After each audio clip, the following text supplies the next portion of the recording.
Good morning, सत श्री अकाल, आदाब।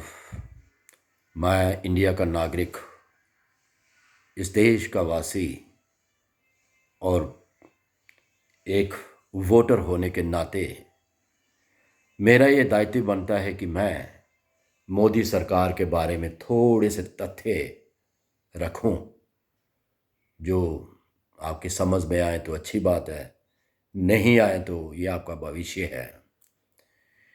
बीजेपी ने लाखों करोड़ों रुपया इलेक्टोरल बॉन्ड के ज़रिए इकट्ठा किया। सारी दुनिया जानती है इलेक्टोरल बॉन्ड स्कैम जो है। और आज बेरोज़गारी पिछले 75 सालों से सबसे ज़्यादा बेरोज़गारी हमारे हिंदुस्तान में है। पेट्रोल की कीमतें आप जानते हैं, एलपीजी की कीमत आप जानते हैं, 1150 से पार हो गई है। और मोदी जी जब 2014 में भाषण दिया करते थे तो कहते थे, हमारी माताएं बहनें सिलेंडर को नमस्कार करके जाना। तो आज वो माता बहनें सिलेंडर को नमस्कार नहीं करेंगी क्या? आज तो 1150-1200 रुपया सिलेंडर हो गया है। हमारा रुपया जो है निचले सतर पर चला गया है। तो जात पात पे इतना भेदभाव है हमारे देश में कि इसको कहना बड़ा मुश्किल है। और जीएसटी जो है, आपको भी पता है जीएसटी कितनी लगी है हिंदुस्तान में। हर चीज़ के ऊपर टैक्स हमें देना पड़ता है। और उसके बाद जब कोरोना आया तो हमारे प्रधानमंत्री जी ने अनप्लान्ड लॉकडाउन लगा दिया, जिसके कोई मायने नहीं थे। हमारा देश गरीबी की दलदल में फंस गया और हमारे नेता आते हैं, थाली थाली बजाते हैं और कोरोना भगाते हैं और खुद लाखों करोड़ों रुपया कमाते हैं। आपको अब अगर अभी भी समझ नहीं आएगी तो मेरे ख्याल में आप समझ ही नहीं पाएंगे।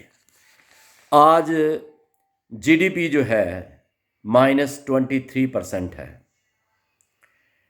उसके बाद आपने हाथरस में क्या हुआ, मणिपुर में क्या हुआ, औरतों को नंगा करके उनकी योनियों में उंगलियां डाली इन कायरों ने और उसके बाद रेप करके इनकी हत्या कर दी। कहाँ इंसानियत मरी है आप लोगों की? कोई लोग नहीं बोलते, अपना अपना स्वार्थ देखते हैं और चुप रहते हैं। हमारी बेटियों के साथ क्या हुआ आप भी जानते हैं, ओलंपिक रेसलर के साथ क्या हुआ आप भी जानते हैं। और शर्म तो है नहीं हमें। मैं आपको तो कह नहीं सकता हूँ, अपने आप को कहूँगा हमें शर्म ही नहीं है कि हम जुल्म सहते हैं और खामोश रहते हैं। यही हमारी फितरत बन गई है। और बीजेपी वालों ने, आपको पता है, रेपिस्ट को जेल से छोड़ा और छोड़ने के बाद उनको हाथ डाल रहे हैं, उनका स्वागत कर रहे हैं। मतलब कितनी शर्म की बात है। हार पहना रहे हो रेपिस्ट को और आप तालियां बजा रहे हो। यही इंसानियत बची आप लोगों में। मोदी गवर्नमेंट में 1249 अटैक्स हुए, जिसमें हमारे साढ़े 350 सिविलियन शहीद हो गए, शहीद। और तकरीबन 600 फौजी मारे गए। आप सभी जानते हैं पुलवामा अटैक, ये पामपुर, उड़ी, पठानकोट, गुरदासपुर। हमारी ज़मीर मर चुकी है। गोदी मीडिया, आपको पता है, इसने सारा मीडिया तंत्र जो है सारा अपनी जेब में डाला हुआ है। वो कुछ बताने के लिए तैयार नहीं। वो वही कहते हैं जो उनके आका बोलते हैं, पीछे से कहते हैं कि ये बोलो। इन्होंने पहले ही स्क्रिप्ट लिखी होती है। और आप जानते हैं कि ब्लैक फार्म लॉ इन्होंने लाया, हमारे किसानों के खिलाफ लाया और 700 किसान मर गए। ये बीजेपी वाले बोलते हैं कि ये टेररिस्ट है, ये खालिस्तानी है। और लानत है लोगों, आपके ज़मीर पे लानत है। हम खालिस्तानी हैं, हम टेररिस्ट हैं, अपना हक मांगते हैं तो हम टेररिस्ट हैं, हम खालिस्तानी हैं। तो 700 किसान वहां पे मर गए। आज अडानी, अंबानी, मलाई, आपको भी पता अडानी क्या थे, ठीक है। आज देखो उनके पास कहां से कहां अमीर और अमीर बन रहा है, कोई गरीब जो है बेचारा रोजी रोटी के लिए उसको लाले पड़े हुए हैं। तो हम दिन रात नारा लगाते हैं मोदी मोदी मोदी।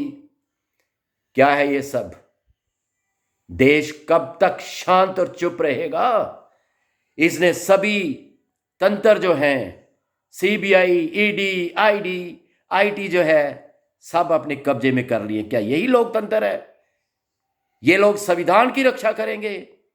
ये लोग देश बेचने वाले लोग हैं। इन्होंने कुछ नहीं छोड़ा। सारे गवर्नमेंट इदारे जो है सारे बेच दिए, सब कुछ बेच दिया। तो नया हथियार इन्होंने बनाया, इलेक्टोरल बॉन्ड, करप्शन का नया इन्होंने धंधा शुरू किया। और दूसरा, इन्होंने जितने भी अपोजिशन में एमएलए हैं, एमपी हैं, सबको खरीदना। और यहां पे अपोजिशन की सरकार होती है, उसको तोड़ना, अपने साथ मिलाना। और जितने भी करप्ट लोग हैं अपने साथ मिलाते हैं। और इनके पास एक ऐसी वॉशिंग मशीन है जिसमें ये उसको धो देते हैं। उसके सारे जितने भी, मतलब कि जितने उसने करप्शन की, ये सब के सब धुल जाते हैं, साफ हो जाते हैं। लानत है ऐसी गवर्नमेंट पे, लानत है।